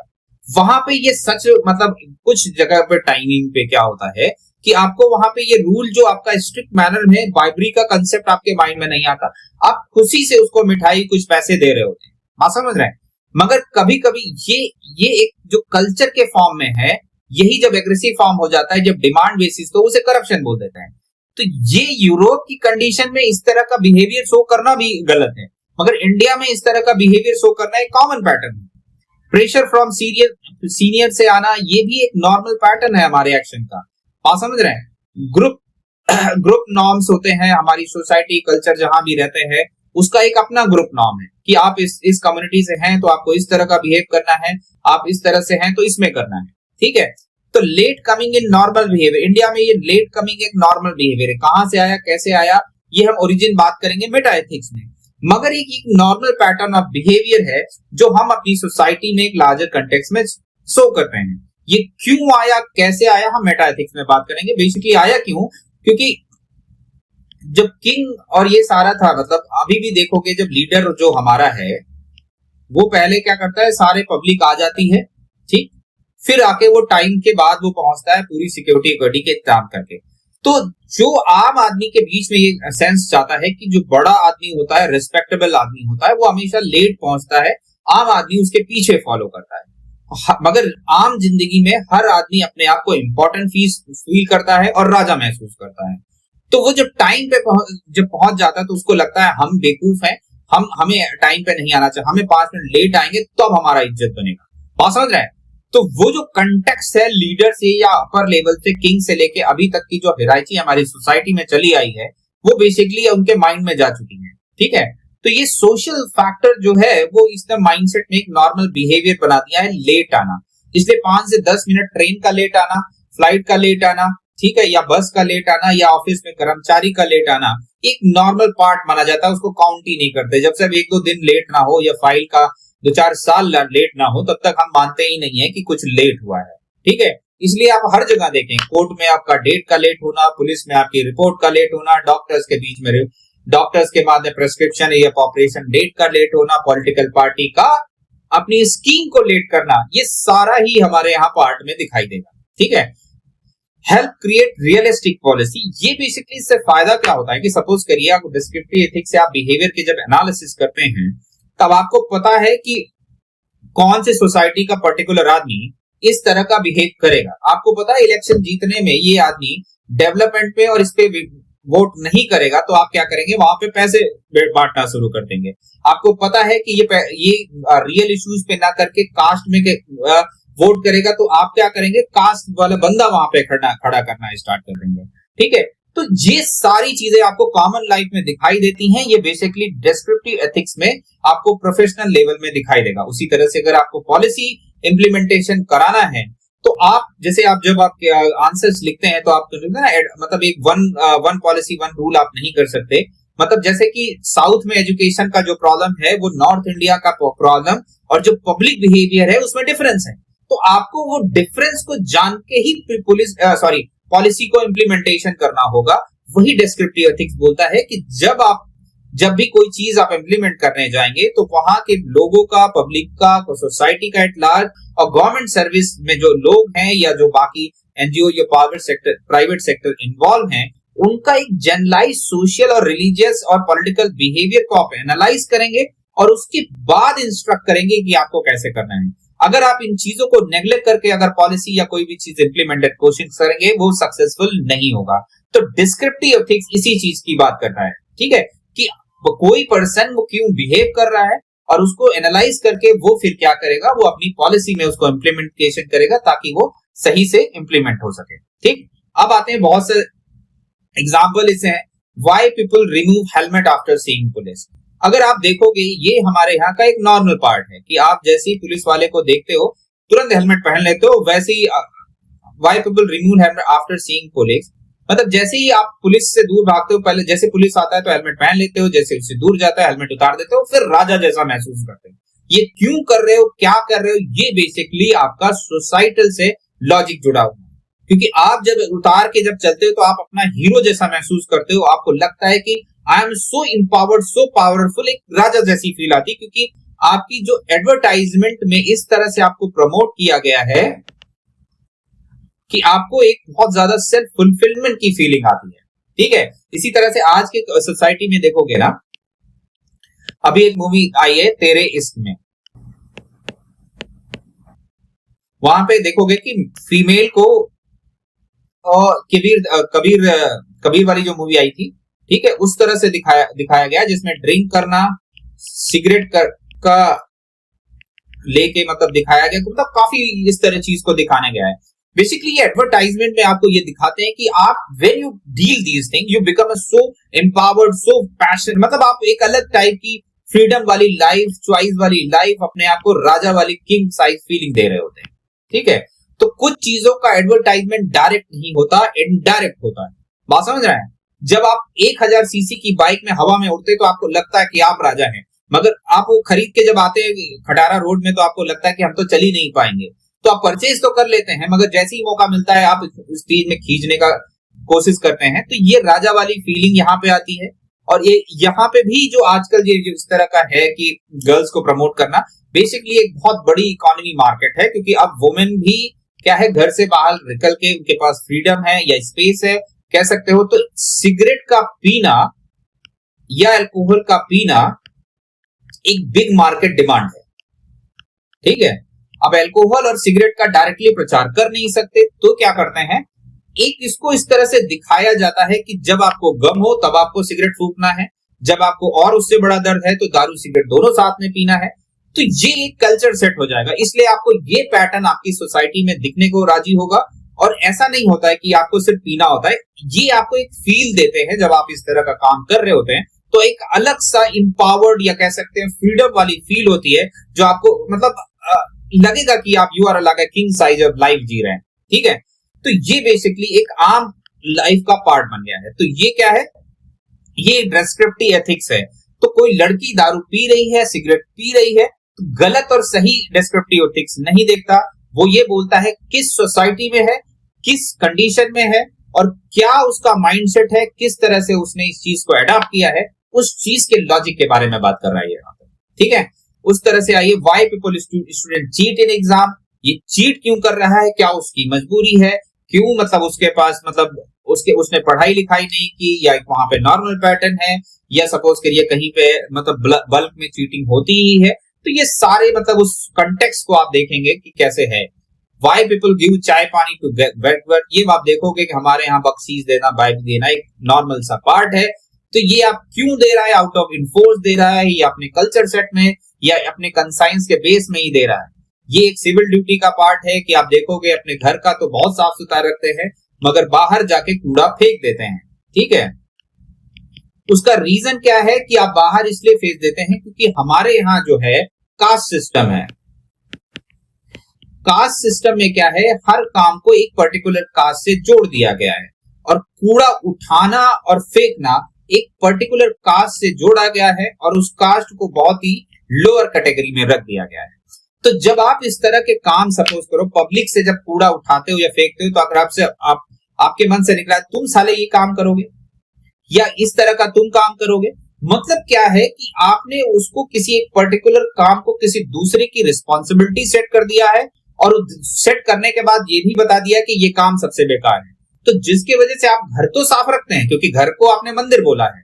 ठीक है, तो मंदिर का सफाई करना क्या है, आपका खुद का काम था, तो उसको काम आप अच्छा से करते हैं, मगर बाहर का काम आप सही से नहीं करते, क्योंकि उसकी रिस्पॉन्सिबिलिटी किसी और पे है, और जिसपे है, जिसका वो काम है, उसको सबसे आपने नीचे कर दिया है, जिसके वजह से आप ये साफ सफाई वाला काम आप नहीं करते, इसलिए धड़ल्ले से आप बाहर कूड़ा फेंकते हैं। ठीक है,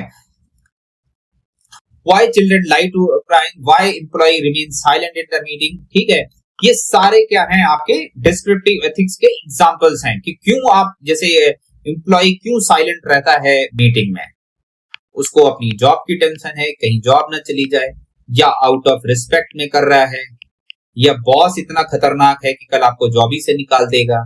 ठीक है, या हमारे यहाँ कह सकते हो यस कल्चर का हमारे यहाँ जॉब में ही है। तो ये चीजें डिपेंड करती हैं कि एम्प्लॉय साइलेंट क्यों है। ठीक है, उसका साइलेंट रहना या न कहना वो गलत सही बाद में देखेंगे, वो साइलेंट क्यों है, क्योंकि हमारे यहाँ क्या है, एक अथॉरिटेरियन रूल चलता है जहां पे अगर आप बॉस के सामने या अपने लीडर के सामने या घर में ही अपने पिता के सामने आप जवाब दे देते हैं तो उसको बोलते हैं डिसरिस्पेक्ट कर रहे हैं आप। ठीक है, तो ये जो यस कल्चर का जो सिस्टम है वो एक के बाद एक जनरेशन वो चलता चला जाता है।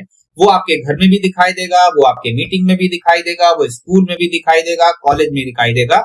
इसीलिए आपके यहाँ पे जो स्टूडेंट है वो आर्गुमेंट करते हुए टीचर और इससे नहीं दिखाई देता, उसका रीजन यही है।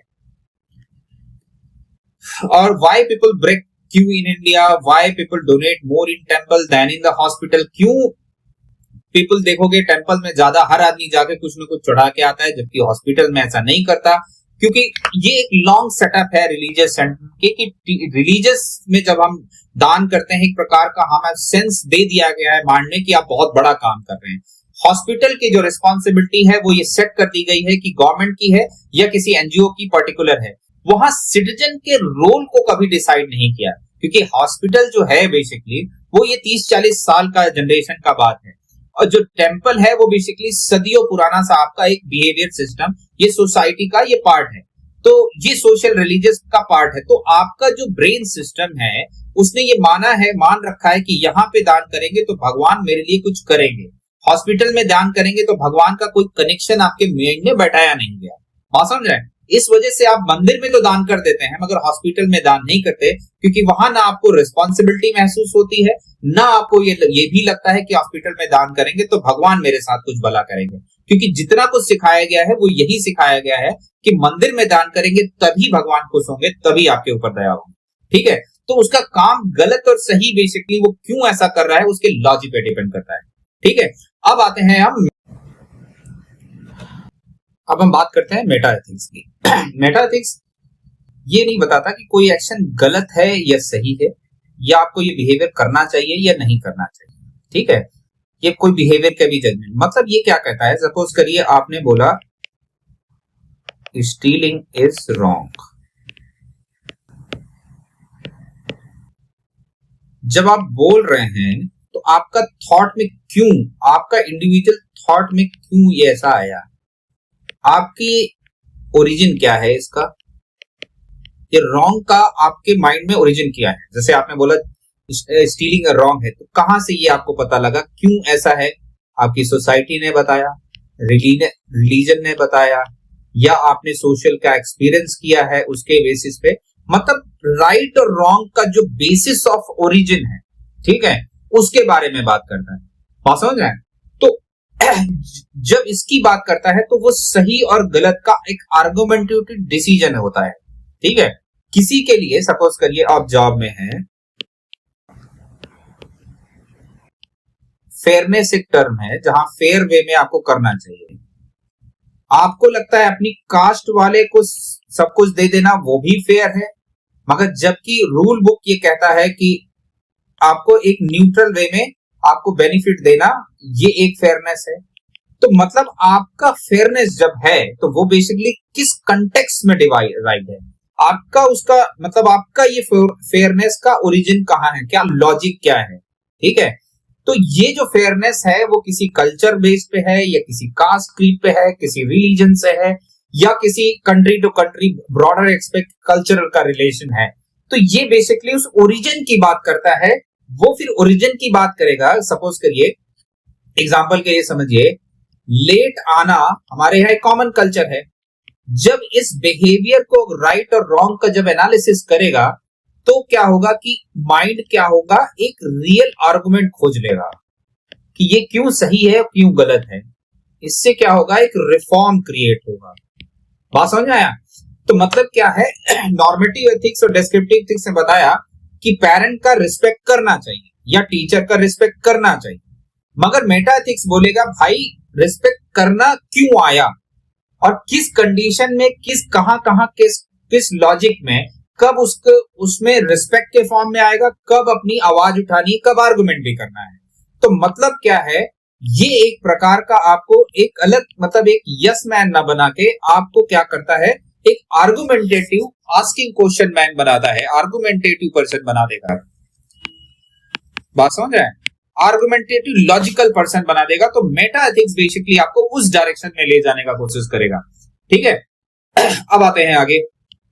अब जैसे कहता है, is honesty good because society सोच दो और बिकॉज इनहेरेंट वैल्यू।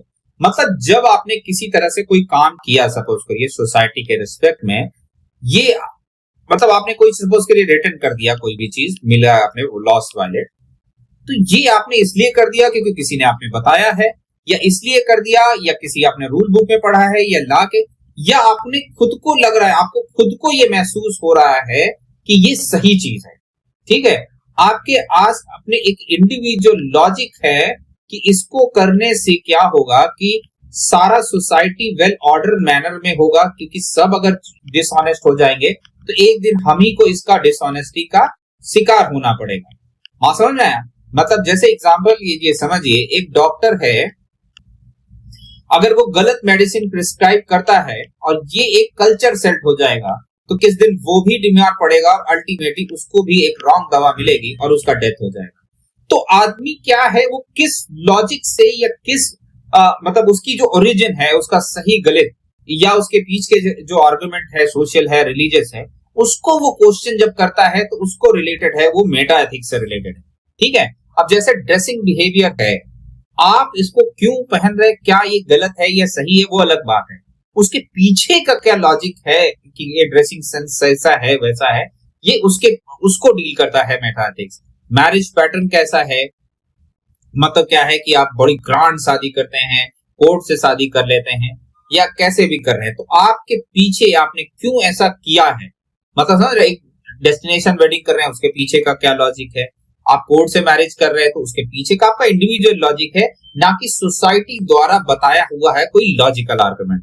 ठीक है, फीट टच जब आप करते हैं तो आप फीट टच इसलिए कर रहे हैं कि फाउंडेशन में कि फीट टच करना एक रेस्पेक्ट का फॉर्म है, या फिर इसलिए कर रहे हैं कि लिटरली आपको महसूस होता है कि मुझे इसका पैर छूना है। ठीक है, तो ड्रिंकिंग अल्कोहल इन पब्लिक कहीं पे नॉर्मल है, कभी हमारे यहाँ वो चीज सही नहीं मानी जाती। तो इस तरह से ये सारी चीजें मेटा एथिक्स में कंसेप्ट में आएंगी, जहां हम इस चीज को, उसके रियल मीनिंग को, सही गलत को जानेंगे, उसका ओरिजिन कैसे हुआ है उसके बारे में, और खुद किस तरह का आर्गुमेंट उसमें रखना है, ये उस लेवल पे आते हैं। ठीक है, role of meta ethics in professional life. Meta ethics influences decision making, ethical reasoning और organisational philosophy, help interpret ethical code, true meaning of public interest. मतलब आपके लिए क्या ट्रू मीनिंग है, पता अगर सपोज करिए आपने किसी पर्टिकुलर जगह पे गए जहां कास्ट, रिलीजियस, लैंग्वेज के बेस में बहुत ज्यादा सेग्रीगेशन और रिजिडिटी है, बात समझ रहे हैं, वहां आपने फेयरनेस टर्म को बहुत ही क्लियरली डिफाइंड किए बिना आपने अगर वहां पे इंप्लीमेंट कर दिया, तो अगर आप देखेंगे कि वहां का बंदा जो है, वो जो एम्प्लॉई है, क्योंकि उसके लिए जो फेयरनेस है वो अपने लैंग्वेज वाले बंदे को फेयर ट्रीटमेंट देना, मतलब बेनिफिट देना, उसके लिए फेयर है, क्योंकि उसको किसी ने बताया ही नहीं कि क्या है रियल मीनिंग ऑफ फेयरनेस। या किसी पर्टिकुलर रीजन में जाएंगे जहां कास्ट डोमिनेंट है, तो वहां वो अपने कास्ट को वोट करेगा, या मतलब कास्ट को बेनिफिट करेगा, उसके लिए वही फेयरनेस है, उसको पता ही नहीं है what is the meaning of real fairness. तो जिस तरह से वोट बैंक में वोट की जो होती है, जो पैसे के लिए वोट कर देते हैं या अपने कास्ट को वो वोट करते हैं, उनको बेसिकली सही मायने में पता ही नहीं है क्या है फेयरनेस। तो मेटा एथिक्स बेसिकली उस चीज को रियल बताती है, क्यों है फेयरनेस, क्या है उसका मीनिंग, क्या है उसका पीछे का लॉजिक। ठीक है, तो यहां पे आती है मेटा एथिक्स का role. Clarifies term like fairness, justice, probity, conflict of interest, understand its philosophy and concept. तो जैसे क्या है कि जब आप जब सिविल सर्विस में आते हैं, या किसी भी डॉक्टर प्रोफेशन, लॉयर, किसी भी आएंगे, तो हर सोसाइटी का अपना एक प्रकार का सेटअप होता है, तो उसके हिसाब से भी कुछ फेयरनेस, जस्टिस, प्रोबिटी का कंसेप्ट होगा। ठीक है, कहीं पे डेथ पेनल्टी एक प्रकार का कह सकते हैं जस्टिस का मीडियम होगा, कहीं पे इस चीज का मीडियम नहीं होगा, कहीं पे पेरेंट्स का अपने बच्चे को थप्पड़ मार देना एक प्रकार का जस्टिफिकेट, ये या उनका पेरेंटिंग का तरीका हो सकता है। वही नॉर्वेजी, ये डेनमार्क, फिनलैंड कंट्री में जाएंगे तो बच्चों को हिट करना या फिजिकल पनिशमेंट देना एक क्राइम है।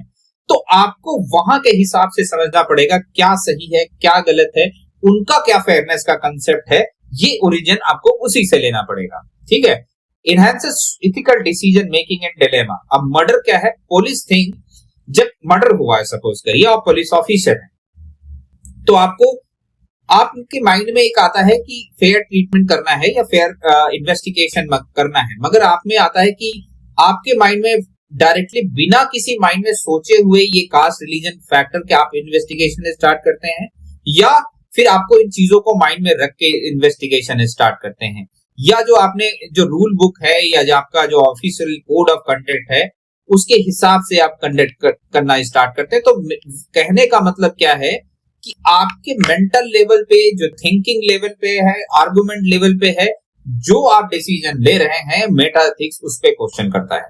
ठीक है, कॉमन लाइफ एग्जांपल में अगर देखें, why is lying considered wrong, origin मतलब ये लाई क्यों मतलब क्यों रॉन्ग है। कभी कभी आप बोले थोड़ा थोड़ा झूठ बोल देना सही है, कुछ बड़ा झूठ नहीं बोलना चाहिए। तो इस तरह के सारे जो कंसेप्ट हैं, कब, क्यों, कैसे, ये सारा जो क्वेश्चन मार्क है वो मेटा एथिक्स में आता है। Helping the poor moral act है या आपको मोरल सुप्रीमेसी शो करते हैं, मतलब जब आप कभी पुअर को करते हैं उसके बाद आप अपने आप महसूस करते हैं कि मैंने बहुत बड़ा काम किया, तो वो मोरल सुप्रीमेसी के लिए कर रहे हैं या सच में वो मोरल एक्ट है कि जिसकी वजह से किसी का उद्धार हो जाए। कभी कभी आप 5 रुपए देके आप अपने आप को बड़ा महसूस करते हैं, ना कि सच में उसकी जिंदगी को बदल रहे होते हैं। ठीक है, आई टू आई कॉन्टेक्ट आकर आप देखेंगे इंडिया में तो रिस्पेक्ट का फॉर्म है, मगर मतलब आई टू आई कॉन्टेक्ट जब आप करते हैं किसी जगह पे, क्या है वो, क्या है, एक प्रकार से कह सकते हैं आपके कॉन्फिडेंस को शो करता है। मगर कहीं कहीं पे आप आई कांटेक्ट कर देते हैं, जैसे आपने बॉस के साथ कर दिया, आप मतलब बहुत ज्यादा अथॉरिटी रूल वाले लोगों के साथ कर दिया, तो आपको लगता है वो डिस्रेस्पेक्ट में आंखें दिखाता है, तो उस तरह का चीज का बात आता है। तो वहां पे ये मेटा एथिक्स का लॉजिक आता है कि क्यों वहां पे इस तरह का कंसेप्ट आता है, कल्चरल रिलेटिविज्म का कंसेप्ट वहां पे आ जाता है। ईटिंग मीट राइट है या रॉन्ग है, अगर राइट है तो रॉन्ग है, तो किस बेसिस पे रॉन्ग है। आप राइट बोलते हो मीट ईटिंग खाना है क्योंकि आप बोलोगे ये बैलेंस होता है, रॉन्ग है क्योंकि आप बोलते हो एनिमल राइट्स की बात होती है। तो इस तरह के जो भी आपके लॉजिक हैं वो यहाँ पे मेटा एथिक्स में डील होते हैं। ठीक है, इससे बहुत सारे एग्जांपल्स होंगे, आप अपने केस स्टडी में इस तरह से डील करेंगे। अब स्वेरिंग है, अब्यूजिंग है, नॉर्मल है, जैसे आप कुछ लोग बोलेंगे कि गाली देना एक भाषा का मतलब कह सकते हैं कि एक जीवंत तो बनाता है, मतलब लाइव बनाता है गाली देना। कुछ लोग बोलेंगे कि गाली देना गलत है, उससे सेल्फ हर्ट होता है, उससे डिमीन होता है। ठीक है, तो जो भी आप आर्गुमेंट है उस पर्टिकुलर कंटेक्स्ट में आपको उसका लॉजिकल आर्गुमेंट देना या उसका रिसर्च करना मेटा एथिक्स का पार्ट है। अब जैसे रिसेंट में अभी आपने देखा होगा कि एक बच्चा था, उसका जो सा भी बिहेवियर था, ठीक है, तो कुछ लोगों ने उसके बिहेवियर को क्रिटिसाइज किया और उसके बाद कुछ लोग ऐसे आए, बहुत एक्सपर्ट बन गए और उन्होंने उसके पूरे पे थेसिस करके वीडियो बना दिया। बात समझ रहे हैं? ध्यान से समझने की बात है कि उनका जो ट्रोलिंग करना है या उसके बच्चे क्या सच में जब ये आदमी वीडियो बना रहा है ये व्यू के लिए बना रहा है या लाइफ के लिए बना रहा है, या सच में ये सोसाइटी का रिफॉर्म करना चाहता है, या सच में इसके पास इतना क्वालिफिकेशन है कि किसी बच्चे की मतलब जो मतलब साइकोलॉजी को समझ सके या उसकी पेरेंटिंग को समझ सके। मतलब क्या है कि आप एक यूट्यूबर हैं और आपको कुछ भी नॉलेज नहीं है, ना पेरेंटिंग का, ना साइकोलॉजिकल स्टैंडर्ड का, बच्चे के प्रेजेंट में क्या होगा क्या, और आप व्यू बना रहे हैं। बात समझ रहे हैं? तो ये जो आपका एक्शन है वो क्या दिखा रहा है, वो एथिकल है या नहीं है, उसके पीछे का जो आर्गुमेंट है वो बेसिकली यहाँ पे आता है। ठीक है, तो यहाँ पे ये जो रियल में जो रील बना रहे हैं या वीडियो बना रहे हैं, तो बेसिकली इनको अपने से क्वेश्चन करना चाहिए, व्हाट इज योर लॉजिकल, क्या लॉजिक है आपका बनाने का। सच में उस लड़के का रिफॉर्म करना चाहते हैं या सच में बाकी पेरेंट्स को सुधारना चाहते हैं, या सिर्फ और सिर्फ लाइक और मॉनेटरी पर्पस है आपका बनाने के लिए। और दूसरा, क्या आप सच में जस्टिफाइड पर्सन हैं या आपके पास इतना नॉलेज है कि आप उस चीज को सही से एनालाइज कर सकें। ठीक है, क्योंकि 10 मिनट का वीडियो से आपने तो बना दिया, मगर उसके ऊपर क्या इंपैक्ट हुआ, कैसा हुआ, क्या ये सोशल कल्चरल इंपैक्ट होगा, ये आपको देखने के बात हो जाएगा। तो ये जो ओरिजिन है सही गलत, ठीक है, इस तरह का, क्योंकि ये नया टॉपिक है तो इसमें जो सही गलत है, जो ओरिजिन है, ये जो वीडियो बना रहे एक वो है, और एक जो बच्चे का जो बिहेवियर है उसका सही गलत का ओरिजिन का बात करना, दो अलग पर्सपेक्टिव हैं। ठीक है, बच्चे का बिहेवियर एक अलग आर्गुमेंट है कि वो ऐसा क्यों कर रहा है, उसको क्या लगता है क्या सही है, पेरेंट्स ने उसको ऐसी टीचिंग क्यों दी है, क्योंकि जो पेरेंट्स ने जो टीचिंग है दी है वो भी किसी ना किसी वल्नरेबिलिटी का शिकार हुए होंगे, तो उस चीज को वो ट्रांसफर नहीं करना चाहते होंगे, या उन्हें लगता होगा ये मेरे लिए, इस बच्चे के लिए सही है या गलत है क्या। और दूसरी बात क्या है कि जो व्यूअर है या कह सकते हैं जो वीडियो बनाने है वाले हैं, उसका जो पिक्चर देख के मतलब उसका जो वीडियो बना के उसमें क्या वो प्रूव करना चाहते हैं, ये अपने आप में एथिकल आर्गुमेंट का इशू है, ये न्यू टॉपिक है, ठीक है। तो गुड पर्सन कुछ लोगों को बोलते हैं ये गुड है, तो गुड किस रिस्पेक्ट में, बात समझ रहे हैं। तो ये सारे क्वेश्चन आपके मेटा एथिक्स में आएंगे। अब आते हैं अप्लाइड एथिक्स में बात करते हैं। जब एथिकल थ्योरी या आर्गुमेंट या कोड ऑफ कंडक्ट या रूल्स को जब हम रियल लाइफ में अप्लाइड करते हैं तो उसे क्या बोलते हैं, अप्लाइड एथिक्स बोलते हैं। तो कोड ऑफ कंडक्ट और कोड ऑफ एथिक्स हर जैसे आप मेडिकल में जाएंगे, डॉक्टर्स में जाएंगे, तो वहां एक क्लियर भाषा में होगा कि आपको कॉन्फिडेंशियली में इन्फॉर्म कंसेंट लेना है, फिर जो आपका जो भी प्रेस्क्राइब करना है उसमें चीजें, हर चीज पे लेवल पे आपको एक प्रकार का एक रिस्पॉन्सिबिलिटी दी गई है, वहां पे एक एथिक्स सेटअप कर दिया, चाहे मीडिया में जाए। तो उसको जब आप अपने प्रोफेशन में अप्लाई करते हैं तो उसे अप्लाइड एथिक्स बोलेंगे। तो medical ethics, doctor takes inform consent, maintain confidentiality, जब इसको ऑटोनॉमी बेनिफिशियन, तो क्या है कि क्वेश्चन क्या था कि जो dimension of ethics guide human action and personal life and human life. तो अभी आप देखेंगे मेडिकल एथिक्स क्या करेगा कि आपके कंसाइंस में वो सेटअप करेगा और अल्टीमेटली आपसे वो डायरेक्ट करेगा कि आपको किस तरह का बिहेवियर करना है। डॉक्टर के लिए स्पेसिफिक गाइडलाइन है, सिविल सर्वेंट के लिए अलग अपनी स्पेसिफिक गाइडलाइन है, लॉयर्स के लिए अलग है, मीडिया एथिक्स के अपने के लिए बात। ये सारे जो डायमेंशन ऑफ एथिक्स हैं ये बेसिकली क्या है, अल्टीमेटली आपके बिहेवियर को रेगुलेट करने के लिए कर रहे हैं, ठीक है। तो बिजनेस कॉर्पोरेट एथिक्स होगा, वहां पे अपना बोर्ड ऑफ डायरेक्टर्स का मीटिंग्स का अपना है, एक प्रकार का विजन भी निकालते हैं, वो मोटो भी निकालते हैं, ठीक है। उसी तरह से एनवायरमेंटल एथिक्स है और उसी तरह से एआई और डिजिटल बेस्ड है। इन सारों का पर्पस क्या है, जो भी इस प्रोफेशन से जुड़ा हुआ है, रिस्पॉन्सिबल पोजीशन पे है, उस गाइडलाइंस को फॉलो करके वो अपना बिहेवियर, प्रोफेशनल बिहेवियर शो करेगा। तो अब बात आपको समझ में आई कि जो क्वेश्चन था, अगर आप ध्यान से आए यहाँ पे, जो क्वेश्चन था कि ethics imposes several key dimensions that are crucial in guiding individual and organization toward morally responsible behavior. Explain the key dimension of ethics that influence human action. Discuss how these dimensions shape ethical decision in the professional context. तो आपको ये बात समझ में आ गई है कि normative ethics किस तरह से आपके प्रोफेशनल कंटेक्स्ट को बताता है, डिस्क्रिप्टिव किस तरह से बताता है, मेटा एथिक्स किस तरह से बताते हैं, और उस तरह से अप्लाइड एथिक्स जो है हर प्रोफेशन का, वो आपको किस तरह से प्रोफेशनल कंटेक्स्ट में करता है। तो आप एक एक एग्जांपल लेके इस तरह से आप वहां पे बता सकते हैं। और एक इस तरह से बुक में फ्लो चार्ट भी दिया है, normative ethics, guiding principles, descriptive ethics, understanding moral behaviour and practices, Meta clarifying meaning of ethical belief. Ethical ये अल्टीमेटली ये करता क्या है, understanding and knowledge of different dimensions of ethics, develop ethical acumen in individual to analyze different situation, custom, ritual, corporate deeds in ethical parameter. तो ये सारे जो dimension है अपने आपके जो माइंड को डाइवर्स पर्सपेक्टिव देते हैं, एनालिसिस करते हैं, डिफरेंट सोसाइटी और कस्टम के बारे में आपको अवेयर कराते हैं, जिससे आपका जो डिसीजन होता है वेल इन्फॉर्म्ड और बहुत ही मतलब एक एक्सेप्टेबल फॉर्म का होता है, ठीक है। Human action in personal and professional life, इस तरह से ये अल्टीमेटली ये आपका टॉपिक हुआ। तो आपको ये बेसिकली एक हिंट दे रहा है ये आंसर, मगर प्रॉब्लम क्या है, इस कंटेस्ट के थ्रू आप किसी भी केस स्टडी में आंसर दे सकते हैं, क्योंकि यूपीएससी आपसे ये क्वेश्चन रिपीट नहीं करेगा। इससे गिर्द में दोबारा क्वेश्चन आएगा डायमेंशन ऑफ एथिक्स में घूमता हुआ, और इस तरह से जब आप पढ़ेंगे तो किसी भी क्वेश्चन का, किसी भी केस स्टडी का आप आंसर दे लेंगे। Thank you. इसके बाद हम किसी और, जो हमारी बुक है मास्टरिंग एथिक्स इन 2019, उसका दूसरा टॉपिक हम डिस्कस करेंगे। Thank you everyone.